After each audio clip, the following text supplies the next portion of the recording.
भारत के 11वें राष्ट्रपति doctor APJ Abdul Kalam, जिन्हें मिसाइल मैन के नाम से जाना जाता है, एक महान वैज्ञानिक, लेखक और शिक्षक थे। उनका पूरा नाम अबुल पाकिर जैनुलाब्दीन अब्दुल कलाम था।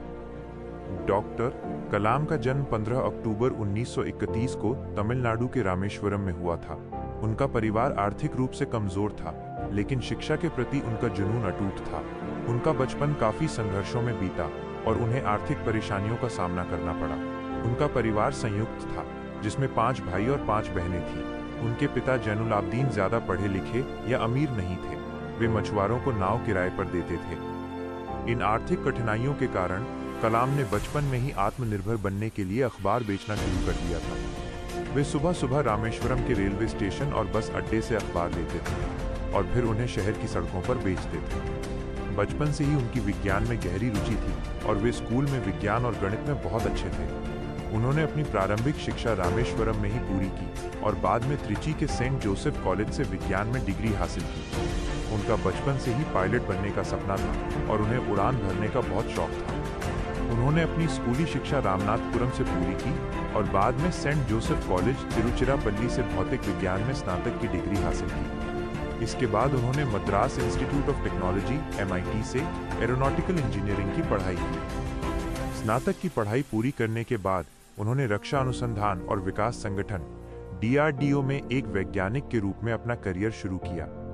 इसके बाद वो भारतीय अंतरिक्ष अनुसंधान संगठन ISRO से जुड़ गए, जहां उन्होंने भारत के पहले उपग्रह प्रक्षेपण यान SLV-3 के निर्माण में महत्वपूर्ण भूमिका निभाई। ये एक बड़ी सफलता थी, जिसने भारत को अंतरिक्ष प्रौद्योगिकी में आत्मनिर्भर बनाया। डॉक्टर कलाम का सबसे बड़ा योगदान भारत के मिसाइल कार्यक्रम में था। वो integrated guided missile development programme IGMDP के निदेशक थे, जिसके तहत अग्नि और पृथ्वी जैसी मिसाइलों का विकास किया गया। इन्हीं सफलताओं के कारण उन्हें मिसाइल मैन ऑफ इंडिया की उपाधि मिली। 2002 में डॉक्टर कलाम भारत के 11वें राष्ट्रपति बने। वो जनता के राष्ट्रपति के रूप में जाने जाते थे, क्योंकि वो आम लोगों से सीधे जुड़ते थे और बच्चों के साथ बातचीत करना पसंद करते थे।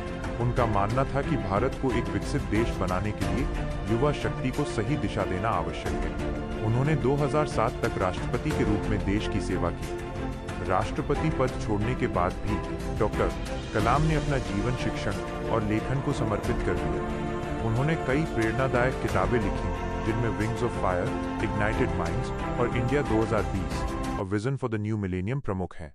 इन किताबों में उन्होंने भारत को 2020 तक एक विकसित राष्ट्र बनाने का अपना दृष्टिकोण प्रस्तुत किया। वो पूरे देश में घूमकर छात्रों और युवाओं को प्रेरित करते रहे। उनके असाधारण योगदान के लिए उन्हें कई पुरस्कारों से सम्मानित किया गया।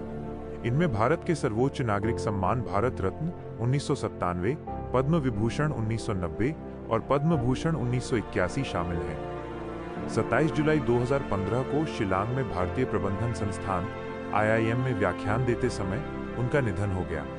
उनका निधन पूरे देश के लिए एक बड़ी क्षति थी। डॉक्टर APJ अब्दुल कलाम का जीवन एक मिसाल है, जो हमें सिखाता है कि कड़ी मेहनत, लगन और ज्ञान से कोई भी व्यक्ति अपने सपनों को पूरा कर सकता है और देश के विकास में महत्वपूर्ण योगदान दे सकता है। डॉक्टर APJ अब्दुल कलाम हमें बहुत कुछ सिखाए गए हैं। हमारी परिस्थिति चाहे कैसी हो, हमें कभी हार नहीं माननी चाहिए और हमें खुद पर विश्वास रखना चाहिए। हम खुद पर विश्वास रखकर मेहनत करेंगे तो एक दिन हम जरूर कामयाब होंगे और बड़ा नाम कर सकते हैं। दोस्तों, अगर आपको ये वीडियो पसंद आया है तो वीडियो लाइक कर दीजिए और अगर आप हमारे चैनल पर नए हैं तो चैनल सब्सक्राइब कर दीजिए और कमेंट करके हमें बताएं आपने इस वीडियो से क्या सीखा।